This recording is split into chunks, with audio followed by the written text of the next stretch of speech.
அருட்பெரும் ஜோதி அருட்பெரும் ஜோதி தனிப்பெரும் கருணை அருட்பெரும் ஜோதி அருட்பெரும் ஜோதி அருட்பெரும் ஜோதி தனிப்பெரும் கருணை அருட்பெரும் ஜோதி அருட்பெரும் ஜோதி அருட்பெரும் ஜோதி தனிப்பெரும் கருணை அருட்பெரும் ஜோதி.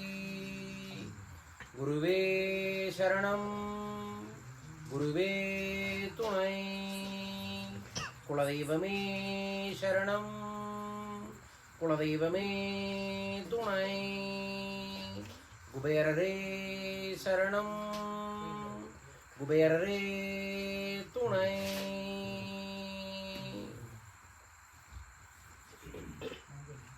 எல்லாம் செயல்கூடும், எல்லாம் ஜெயமாகும். வாழ்க வையகம், வாழ்க பணமுடன். நன்றி நன்றி நன்றிகள் கோடி. அருட்பெரும் ஜோதி. வந்திருக்கக்கூடிய அனைவருக்கும் ஆனந்த வணக்கம். ஒளி சுரூபமாக இருக்கக்கூடிய 18 சித்தர்களின் தெய்வ திருவடிகளை தொட்டு வணங்கி சந்திரனின் சாட்சியாக இந்த விஷயத்தை உங்களுக்கு சொல்ல போகிறோம். இந்த விஷயத்தை உண்மையாக சொல்லணும்னா, நான் ஒரு 2 ஆண்டுகளுக்கு முன்னாடி சுமாராக ஒரு ஆள் வந்தாங்கன்னா ஒரு 1 லட்ச ரூபா வாங்கி அவங்கள சில விரத வழிமுறைகள் எல்லாம் சொல்லி சில எந்திரங்களும் தாயத்துகளையும் வச்சு சொல்லி தருவோம். அதே விஷயத்தை தான் இப்போ உங்களுக்கும் சொல்ல போகிறோம். ஏதோ சொல்கிறாங்கன்னு கேட்டுட்டு போகாமல் மனப்பூர்வமாக யார் ஒருவர் இதில் சொல்லக்கூடிய விஷயத்தை அவங்களோட வாழ்க்கையில் கடைபிடிக்கிறாங்களோ அவங்க வாழ்க்கைக்கு தேவையான தன தானிய வீரிய விஜய வெற்றி ஆயுள் ஆரோக்கியம் சகல சம்பத்துக்களும் சகல ஐஸ்வர்யங்களும் சகல நவநிதிகளும் சத்தியமாக பெறும். நான் 18 ஆண்டுகளாக இதை செஞ்சுக்கிட்டு இருக்கேன். என்னை நம்பி வந்து தீட்சை வாங்குறவங்களுக்கு இதை தீட்சையாக கொடுத்து செய்ய வைக்கிறேன். அவர்கள் வாழ்க்கையில் எவ்வளோ பெரிய கஷ்டமும் நஷ்டமும் இருந்தாலும் தாண்டி வந்து பெரிய அளவில் வெற்றி பெறுவாங்க. தன ஆகர்ஷண சங்கல்பம் அப்படிங்கிறதா. தனம்னா பணம் மட்டுமல்ல, 16 விதமான செல்வங்களும் சேர்ந்தது தான் தனம். ஆகர்ஷணம் அப்படிங்கிறது ஈர்ப்பு, வசியம். நம்ம 16 விதமான செல்வத்தை ஈர்க்க போகிறோம். எப்படின்னா சத்தியப்படுத்துகிறோம். யாருக்கிட்ட? இந்த வெட்ட வழியில் இருக்கக்கூடிய பிரபஞ்சத்துக்கிட்டையும் அகத்தில் இருக்கக்கூடிய பிரபஞ்சத்துக்கிட்டையும் சேர்த்து ஒரு சங்கல்பம் பண்ணி சத்தியம் பண்ணுறோம். இந்த 16 செல்வங்களும் என்னையும் என்னை சார்ந்தவர்களுக்கும் என் இல்லத்திலும் என் உள்ளத்திலும் பெருக வேண்டும் என்று நான் சத்தியம் செய்கின்றேன் என்று யார் ஒருவர் தொடர்ந்து இந்த சங்கல்பத்தை செஞ்சுக்கிட்டே வராங்களோ அவர்கள் வாழ்வில் அவர்களுக்கு எப்பேற்பட்ட சாபமோ பாவமோ அல்லது ஜாதக கோளாறுகளோ கிரக தடைகளோ இருந்தாலும் கூட சித்தர்களின் அருளால் அந்த சிக்கல்கள் காணாமல் போகும். அவ்வாறு சிக்கல்கள் காணாமல் போகக்கூடியது தான் இந்த தன ஆகர்ஷண சங்கல்பம். இது எனக்கு கிடைத்த இடம் எல்லாம் வல்ல திருவண்ணாமலையில். இது கிடைச்சதுக்கு அப்புறம் 1 ஆண்டு கழிச்சு எனக்கு கிடைத்த இன்னொரு பெரிய ஒரு தங்கச்சாவி அப்படின்னு சொல்லக்கூடிய குபேர கிரிவலம் என்கின்ற ஒரு ரகசியம் எனக்கு எடுத்து கொடுத்தாங்க.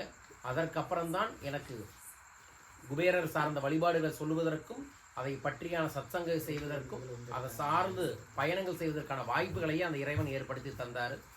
ஸோ இது இப்போ சொல்லக்கூடிய சங்கல்பத்தை நீங்கள் கடைபிடிக்க ஆரம்பிங்க. குழந்தைகள்லேருந்து பெரியவங்க வரைக்கும் வீட்டில் இதை செய்யவே அற்புதங்கள் ஏற்படும். உங்களுக்கு ஒரு ஷீட்டு கொடுத்துருப்பாங்க, அதில் அந்த மந்திரம் இருக்குது. பட் அதை எப்படி பயன்படுத்தணும் அப்படிங்கிறத சொல்கிறோம். கேட்டு புரிஞ்சு அதை செயல்படுத்துவதற்கான வாய்ப்புகளை ஏற்படுத்திக்கங்க. அதற்கு முன்னாடி எந்த விதமான நல்ல காரியத்திற்கு முன்னாடியும் நம்மளை தகுதிப்படுத்தினா தான் அந்த தகுதி நமக்கு கிடைக்கும். அந்த தகுதிப்படுத்தக்கூடிய ஒரு முக்கியமான நாள் தான் இந்த சித்ரா பௌர்ணமி. சித்திரை மாதத்து பௌர்ணமி, சிவ மாதத்து பௌர்ணமி, சித்தர்கள் மாதத்து பௌர்ணமி தான் சித்ரா பௌர்ணமின்னு சொல்லுவாங்க. இந்த சித்ரா பௌர்ணமி அன்னைக்கு அந்த வானில் இருக்கக்கூடிய வெளிச்சத்தில், முழு வெளிச்சத்தில் இந்த பூலோகத்தில் மக்கள் செய்த ஒவ்வொரு உயிர்களும் செய்த பாவங்களும் சாபங்களுக்கும் யமதர்மராஜர் கூடையே இருக்கக்கூடிய கணக்கு வழக்குகளை பார்க்கக்கூடிய சித்திரகுப்தர் இந்த சந்திரன் வழியாக பார்ப்பாராம இந்த பூலோகத்தில். அப்போ பார்க்கும்போது யார் ஒருவர் புண்ணிய காரியங்களை இந்த நாளில் செய்கிறாங்களோ புண்ணியங்களை 2 மடங்காக கொடுப்பாங்க. பாவகாரியங்களுக்கு மன்னிப்பு கேட்கிறவங்களுக்கு பாவத்தை பாதியாக குறைப்பாங்க அப்படிங்கிற ஐதீகம் இருக்கு. ஸோ ஸோ நம்ம எல்லாருமே பாவிகள் தான், அதை முதல்ல தெரிஞ்சுக்கோங்க. என்னங்க இப்படி சொல்கிறீங்க அப்படின்னு கேட்டால், நம்ம சித்தர்கள் சொல்கிறாங்க தாயின் வயிற்றில் பிறப்பதே பாவமடா அப்படின்னு சொல்லியிருக்கிறாங்க. ஸோ அதனால் நம்ம தெரிஞ்சும் தெரியாமலும் அறிந்தும் அறியாமலும் புரிந்தும் புரியாமலும் பல்வேறு விதமான பாவங்களை பல்வேறு விதமான சூழல்களை நம்ம பண்ணியிருப்போம். அதற்கு சந்திரனின் சாட்சியாக இப்போ மன்னிப்பு கேட்க போகிறோம். மன்னிப்பு கேட்டுட்டு இந்த பயிற்சிக்குள்ளே நம்ம போகலாம். ஏன்னா இன்னைக்கு கேட்கக்கூடிய மன்னிப்பு, ஒரு மன்னிப்பு கேட்டால் நமக்கு அதை பாதியாக குறைச்சிருவார் நம்ம செஞ்ச பாவத்தை. அதுக்காகத்தான் இந்த பூஜை முடிஞ்ச உடனே உங்கள் கையில் கொடுக்குறப்போ ஒரு நோட்டும் பேனாவும் கொண்டு வந்திருக்கோம். ஏன்னா சித்திரகுப்தர் அப்படின்னாவே பேனாவை நோட்டு தான் கையில் வச்சிருப்பார். அவர் கையில் இருக்கக்கூடிய கால சுவடில் எழுதிக்கிட்டே இருப்பாராம், எதை பண்ணினாலும் எழுதுவாராம். இப்போ நம்ம இங்கே உட்கார்ந்துருக்கிறதும் கூட புண்ணிய கணக்கில் எழுதுவார். இங்கேயும் வந்து தவறான எண்ணங்கள் வச்சவங்களுக்கு பாவ கணக்கில் எழுதுவார் அப்படிங்கிற ஒரு ஐதீகம் கூட இருக்குது. ஸோ எல்லாரும் இந்த கை ரெண்டு இப்படி தூக்கலாம். தூக்கிட்டு நான் சொல்கிறது அப்படியே சொல்லுங்கள். அருட்பெரும் ஜோதி அருட்பெரும் ஜோதி தனிப்பெரும் கருணை அருட்பெரும் ஜோதி அருட்பெரும் ஜோதி அருட்பெரும் ஜோதி தனிப்பெரும் கருணை அருட்பெரும் ஜோதி அருட்பெரும் ஜோதி அருட்பெரும் ஜோதி தனிப்பெரும் கருணை அருட்பெரும் ஜோதி குருவே சரணம் குருவே சரணம் குருவே துணை குருவே துணை குலதெய்வமே சரணம் குலதெய்வமே சரணம் குலதெய்வமே துணை குலதெய்வமே துணை. உலகத்தில் இருக்கக்கூடிய அத்தனை லைப்ரரியோட 1000 மடங்கு லைப்ரரி அங்கே இருக்கு. அதாவது ஒரு இசை அமைப்பாளர் இப்போ இளையராஜா நினைச்சாருன்னா எங்கிருந்து இசை எடுக்கிறாருன்னா வானத்திலிருந்து இசை எடுப்பார். ஒரு கவிதை எழுதுவர் நினைச்சாருன்னா வானத்திலிருந்து கவிதையை எடுப்பார். அதே மாதிரி நீங்கள் இந்த மந்திரங்களை சொல்ல ஆரம்பிக்கும் போது இது வான்காந்த மண்டலத்தில் போய் பதிஞ்சு அந்த வான்காந்த மண்டலத்திலிருந்து அந்த சக்தி நமக்கு கிடைக்கும். அந்த சக்திக்குரிய சப்தத்தை தான் இந்த மந்திரத்தின் மூலமாக வெளிப்படுத்துகிறோம். அந்த சப்தத்தை கொடுக்கக்கூடியதை தான் இதில் நம்ம மந்திரமாக பதிவு பண்ணியிருக்கோம். நான் முதல்ல படித்து காமிக்கிறேன். அதற்கப்புறம் நான் சொல்ல சொல்ல நீங்கள் சொல்லுங்கள். கடைசியாக நம்ம எல்லாரும் சேர்ந்து கூட்டு பிரார்த்தனையாக செய்வோம். ஓகேங்களா? ஹரி ஓம் ஹரி ஓம் ஸ்ரீயும் ஸ்ரீயும் ஐயும் ஐயும் கிளியும் கிளியும் சவ்வும் சவ்வும் சந்திரலட்சுமியே நமக சந்திரலட்சுமியே நமக கிராம் கிராம் க்ரீம் க்ரீம் ஸ்வர்ணலட்சுமியே நமக ஸ்வர்ணலட்சுமியே நமக வங் வங் சங் சங் டங் டங் ரிங் ரிங் வீரலட்சுமியே நமக வீரலட்சுமியே நமக ஓம் ஓம் ஹம் ஹம் சர்வபாகியலட்சுமியே நமக சர்வபாகியலட்சுமியே நமக நவ்வும் நவ்வும் மவ்வும் மவ்வும் நடுவெழுத்தாகிய சூரியலட்சுமியே நமக சூரியலட்சுமியே நமக. இது தெய்வங்களுக்கெல்லாம் தகவல் கொடுத்துட்டோம். அதுக்கப்புறம் சில விஷயங்களை வசிய செய்யக்கூடிய வார்த்தைகள் தான். தெய்வ வசிய பூத வசிய லோக வசிய ராஜ வசிய ஜன வசிய புருஷ வசிய ஸ்ரீ வசிய புத்திர சம்பத்து வசிய நாகலோகத்தில் உண்டாக்கிய சர்வ ஜீவ பிராணிகளும் உன்வசமானல் போல் உன்வசமாக வஷ்ய வஷ்ய ஓம் ஸ்வாகா ஓம் ஸ்வாகா. இதுதாங்க மந்திரம். இது தெரிஞ்சும் தெரியாமலும் என் வாழ்க்கையை பெரிய அளவில் மாற்றின ஒரு நேரம் வந்து சோடசக்கலை முகூர்த்த நேரம்னு சொல்லுவோம். பௌர்ணமியின் அமாவாசை முடிய போது வரக்கூடிய ஒரு 2 மணி நேரம். இப்போ ஆக்சுவலாக அந்த சோடசக்கலை நேரத்தோட உச்சத்தில் இருக்கும். நானே பிளான் பண்ணி நிறைய பேர்த்திட்ட பணம் வாங்கிட்டு பண்ணாலும் கூட இந்த நேரத்தில் என்னால் கிளாஸ் வைக்க முடியாது. பட் இறையர்களால் இந்த நேரம் அமைஞ்சிருக்குது. 1. 2வது, இன்னைக்கு நாகபூஜையெல்லாம் செஞ்சுட்டு தான் இந்த இதே பண்ணுறோம். இந்த பூலோகமே வந்து நாகலோகம் தான். நம்ம தான் இந்த பூலோகத்துக்கு புதுசு. ஸோ அந்த நாகலோகத்தில் இந்த இடம் வந்து இந்த நாகம் சார்ந்து மிக முக்கியமான ஒரு ரகசியம் இருக்கக்கூடிய ஒரு இடம். இன்னைக்கு வந்த சில பேர்த்துக்கு வந்து காட்சியும் கூட கொடுத்தாங்க. ஸோ அந்த அளவுக்கு சக்தி இருக்கக்கூடிய ஒரு இடம். ஸோ அந்த இடத்துல இந்த மந்திரமே வந்து நாகலோகத்தில் இருக்கக்கூடிய ஜீவ வசியமெல்லாம் நமக்கு கிடைக்கணும்னு தான் சொல்லுவோம்.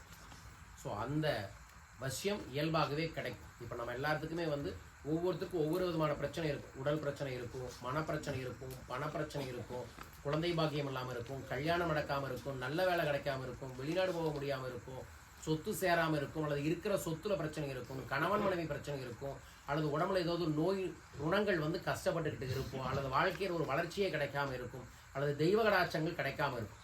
இது அத்தனைக்கும் சேர்ந்து இந்த மந்திரங்கள் உங்களுக்கு வழிநடத்தும்.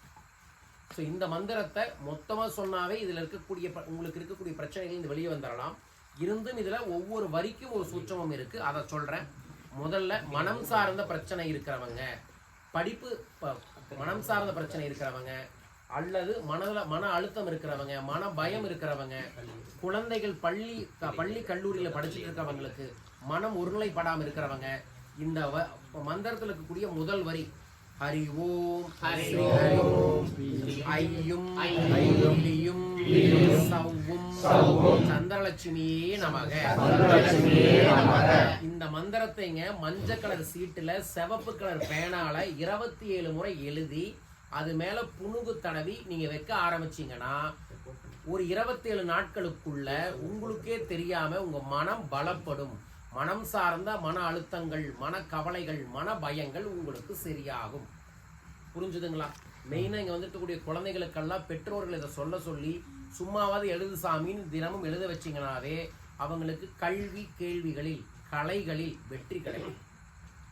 எனக்கு ஆக்சுவலாக திக்குவாய், எனக்கு பயணமே செய்ய பிடிக்காது. ஆனால் நான் இந்த மாதிரியான சித்தர்களோட அருளாலயத்தான் என்னால் எல்லாமே பண்ண முடிஞ்சது. இப்போ எங்கே போனாலும் நம்ம சொல் 4 பேர் கேட்டு அதன் மூலமாக நல்வழிப்படுத்தி ஜெயிக்கிறாங்க. அது அத்தனைக்கும் காரணம் மனம் தெளிவாக இருக்கிறதான். மனம் தெளிவானத்தான் அத்தனையும் தெளிவாகும்.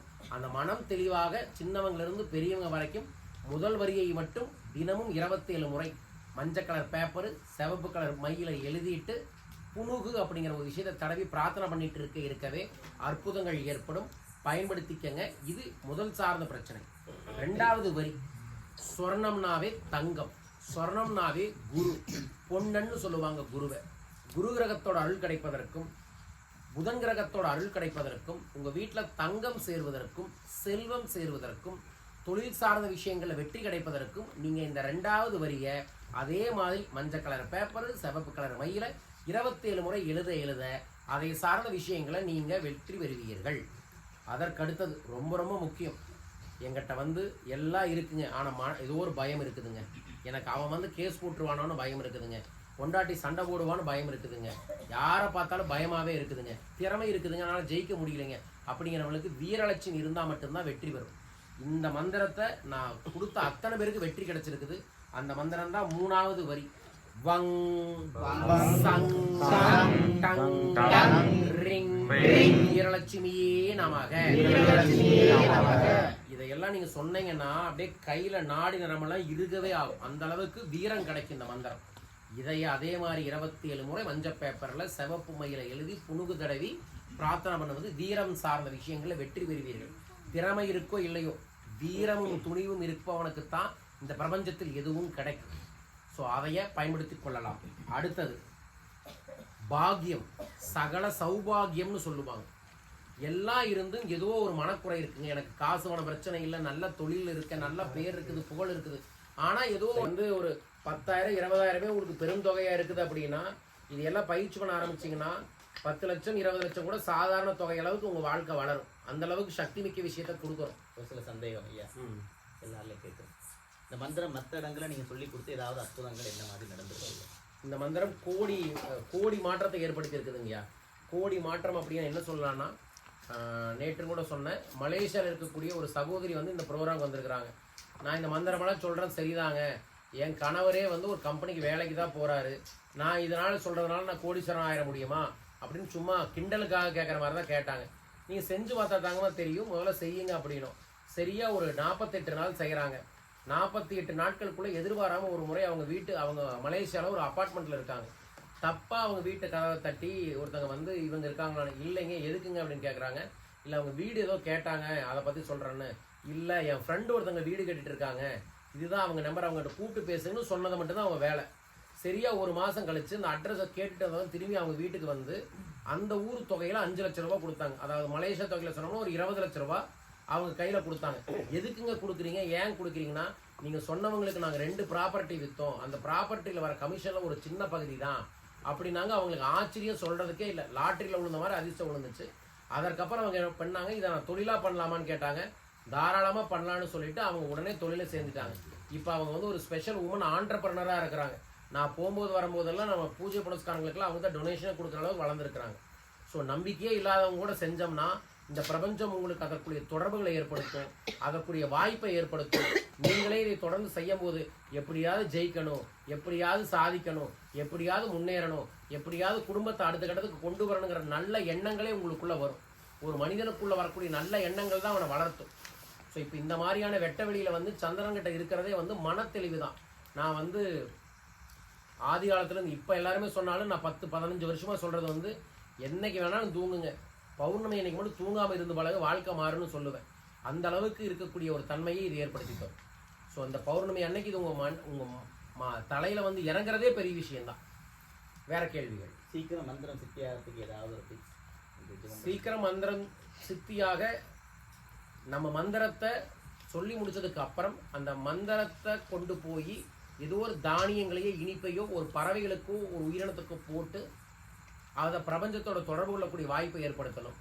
எந்த மந்திரத்தை சொன்னாலும் சரி, ஒரு குருமாரை முன்னாடி நிறுத்திட்டீங்கன்னா அதில் இருக்கக்கூடிய குறைகள் இருந்தாலும் சரி, குரு பார்வையால் அந்த குறைகள் இல்லாமல் போகும். அதனால் உங்கள் கூட இருக்கிற மாதிரி எப்போதுமே ஒரு குருவை வச்சுக்கோங்க. குரு தான் அத்தனைக்கும் வெற்றியை. செல்வம் யாருக்கு சேரும்னா குரு கூட இருக்கிறவங்களுக்கு தான் சேருமே தவிர வேற யாருக்கும் செல்வம் சேரவே சேராது. மகாலட்சுமி இருந்தாலும் சரி, குபேரரே இருந்தாலும் சரி, குரு இருந்தால்தான் செல்வம் சேரும். குரு உங்களுக்கு வேணும். ஸோ அதை வச்சுக்கோங்க. அடுத்தது வந்து ஒவ்வொரு முறையும் நான் சொல்கிற மந்திரன்ட்டு இல்லை, எந்த மந்திரம் செஞ்சாலும் சரி ஏதோ ஒரு இனிப்பு சாப்பிடணும். சுத்தமான தேனாவது உள்ளங்கையில் ஊற்றி நக்கி சாப்பிடுவதும் கூட நம்ம வாழ்க்கையில் நல்லதை ஏற்படுத்திக்கணும். இதெல்லாம் பண்ணுறதுனால மந்திரம் சித்தி ஆகும். அதுக்கப்புறம் நெல்லிக்காய் லேகியம்னு நாட்டு மருந்து கடைகளில் விற்கும். மந்திர ஜபம் செய்கிறவங்களுக்கு கண்டிப்பாக கொடுக்கக்கூடிய ஒரு பொருள் வந்து நெல்லிக்காய் லேகியம். அதை வாங்கி வச்சுட்டிங்கன்னா அது ஆரோக்கியத்திற்கும் ஆகும். மந்திர ஜபம் சொல்கிறவங்க உடம்பு வந்து இயல்பாகவே வெப்பம் அதிகரிக்கும்.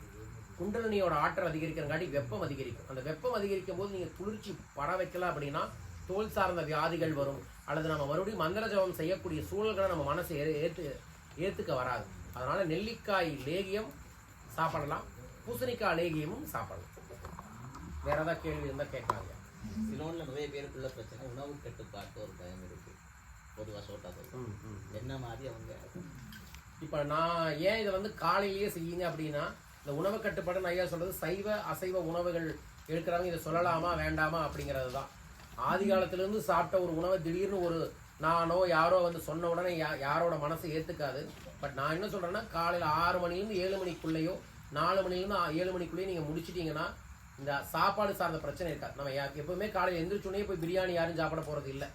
ஸோ அதனால் அசைவம் சாப்பிட்றேன் அப்படிங்கிறதுலாம் உங்கள் இஷ்டம். ஆனால் இதை காலை நேரத்துலேயே எந்திரிச்ச உடனே குளிக்க கூட வேண்டாம், கைகால் மூஞ்சி கழுவிட்டு திருநீரை வச்சுட்டு உட்காந்து இந்த பூஜையை செஞ்சாலும் கூட ஓகே. உங்களுக்கு இந்த மந்திரத்தால் என்ன மாதிரி அற்புதங்கள் ஏதாவது? என் வாழ்க்கை தலைகீழாக மாறினதுக்கு காரணமே இந்த பல மந்திரங்களுக்கு காரணம். அதில் இந்த மந்திரம் மிக முக்கியமான காரணம். நான் வந்து ஒரு நிறுவனத்தில் ஒரு மாதத்துக்கு வேலைக்கு போனேன்னா இந்திய ரூபாயில் 850 ரூபா வாங்கிட்டு இருந்தேன் சம்பளம். இப்போ எனக்கு வந்து நான் இங்கே வந்து இப்போ நான் பார்த்தீங்கன்னா மாதம் 15 நாள் ஏதோ ஒரு வெளிநாட்டில் இருப்பேன், 15 நாள் தான் எங்கள் ஊர்லேயே இருப்பேன். ஸோ நான் வந்து இப்போ வேலையெல்லாம் செய்கிறதில்ல. இந்த மாதிரி ஆன்மீக சேவைகள், ஆன்மீக பணிகள், சித்தர்களை தேடி போகிறது, யாகங்கள் செய்கிறது, ஊராக நான் என்ன ஆனந்தப்படுத்தக்கூடிய வேலையை மட்டும்தான் நான் செய்கிறேன். ஆனால் எனக்கு ஒரு நிமிஷத்துக்கு அந்த தொகை வருது. 31 நாள் வேலைக்கு போன வந்த வருமானம் இப்போ ஒரு நிமிஷம் நான் சினிமா பார்த்தாலும் சரி, யாகத்தில் உட்கார்ந்தாலும் சரி, அல்லது எதுவுமே பண்ணாமல் தூங்கினாலும் கூட எனக்கு வருமானம் வர அளவுக்கு இந்த பிரபஞ்சம் எனக்கு ஏற்படுத்தி தந்துச்சு. ஸோ அதற்கு இந்த மந்திரமும் மிக முக்கியமான காரணம். அதுவும் இப்போ நான் சொல்லக்கூடிய சோடசக்கலை முகூர்த்த நேரம் அப்படிங்கிறது மிக அரிதான ஒரு நேரம். சகனம் கொடுக்குறாரு பாரு, அதுதான் கணக்கு. ரைட், வேற கேள்விகள்?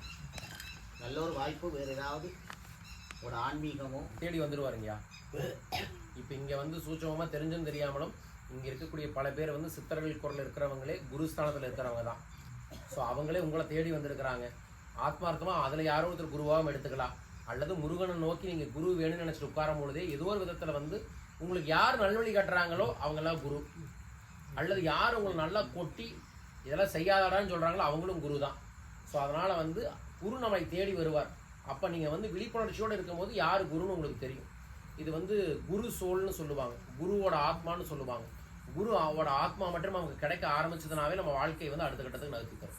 அதனால் குரு வேணும்னு மனதை நினச்சிட்டு நீங்கள் தேட ஆரம்பிச்சிங்கன்னா கண்டிப்பாக குரு வருவார்கள். இப்போ நம்மளை சுற்றி வந்து சூட்சம ஒளிரூபமாக இருக்கக்கூடிய குருமார்களையும் நீங்கள் எடுத்துக்கலாம். அந்த நம்ம வச்சிருக்கக்கூடிய 18 சித்தர்களையுமே வாழும் மனிதர்களையுமே நம்ம குருமாராக அவர்கிட்ட போய் ஒரு குரு தட்சணை கொடுத்து அவரோட ஆசீர்வாதம் வாங்கி அவர் சொல்லக்கூடிய நல்ல விஷயங்கள் எல்லாம் உங்களால் முடிஞ்ச அளவுக்கு கடைபிடிச்சிட்டே வரும் பொழுது தான் ஒரு கட்டத்தில் அவரோட பார்வை உங்கள் மேலே விழுக்கும். ஓ, இவன் நல்லா பண்ணுறான்ப்பா, இவன் நல்லா செய்கிறான், அப்போனா இவனுக்கு சொன்னால் இவன் ஜெயிவான், அப்போனா இவன் முன்னேறுவான்னு தெரியும்.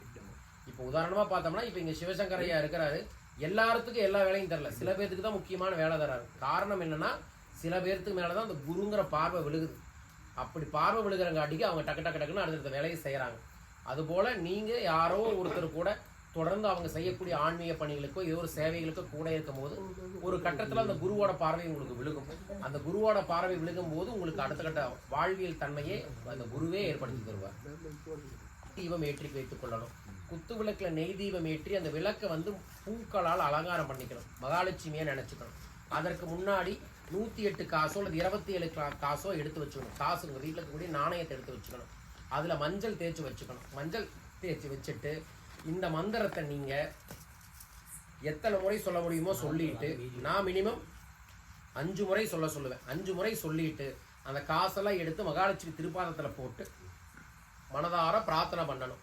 நான் இப்போ சொன்ன மந்திரமெல்லாம் என் வாழ்க்கையில் பலிக்கணும், சித்தியாகணும், அதன் மூலமாக நல்லது நடக்கணும்னு மட்டும் வேண்டிக்கணும். வேண்டிட்டு அந்த பூஜை செய்யும் போதே பக்கத்தில் வந்து ஏதோ ஒரு இனிப்பு வச்சுக்கணும். முடிஞ்ச அளவுக்கு இயற்கை இனிப்பாக இருக்கணும். கருப்பட்டி, கரும்புச்சக்கரை, பனங்கற்கண்டு அல்லது தேன் போன்ற இயற்கையாக வந்து இனிப்பு அதில் வச்சுட்டு பூஜை முடிஞ்ச உடனே கொஞ்சம் இனிப்பை எடுத்துகிட்டு போயிட்டு வடக்கு திசை தான் குபேர திசை, வடக்கு திசையில் கொஞ்சோண்டு வச்சிடணும். அதற்கப்புறம் கொஞ்சம் நீங்கள் சாப்பிட்டுட்டு அந்த ப்ராசஸை முடிச்சிடணும். நீங்கள் வேறு ஏதாவது பூஜைகள் தெரியும், நான் சிவ பூஜை எனக்கு தெரியுங்க, மகாலட்சுமி பூஜை தெரியுங்க, நான் முருகனுக்கு விரதம் வந்து பூஜை செய்வேங்க, எந்த பூஜை வேணாலும் செய்யலாம். எந்த பூஜை செய்தாலும் சங்கல்பம்னு செய்யணும். சங்கல்பம்னா சத்தியம். அந்த சங்கல்பமான சத்தியத்தை செஞ்சுட்டு நீங்கள் ரெகுலராக செய்யக்கூடிய தியானமோ யோகமோ மந்திர ஜபமோ மந்திர அவசமோ அதை செய்யறதுக்கு தாராளமாக நீங்கள் ப்ரொசீட் பண்ணலாம். புரிஞ்சுதுங்களா? ஸோ வச்சிருக்கோம் அபரீதத்திற்கான வார்த்தை. நான் உங்களுக்கு கொடுத்த முத்திரையோட பேரு, முத்திரையும் வந்து அக்ஷய முத்திரை தான். இதுதான் சூட்சமம், இதுதான் சகுனம். இப்போ பார்த்தீங்கன்னா ஒரு பையனை திரும்ப கேட்குறான். அந்த டவுட்டில் தான் கேட்டோம்னா அந்த பிரதிபலிப்பு இறைவன் கொடுக்குறாரு. இப்போ அந்த மந்திரத்தை நான் சொல்கிறேன், நீங்கள் எல்லாருமே திரும்ப சொல்லுங்கள். முத்திரையை நீங்கள் பேப்பர் கையில் வச்சுக்க வேண்டாம், நீங்கள் முத்திரையை வச்சு தொப்புள் கட்டை வச்சுக்கோங்க. நான் வச்ச முத்திரையை வச்சுட்டு தொப்புள் கட்டை நேராக வச்சுக்கோங்க. கண்ணை மூடிக்கங்க.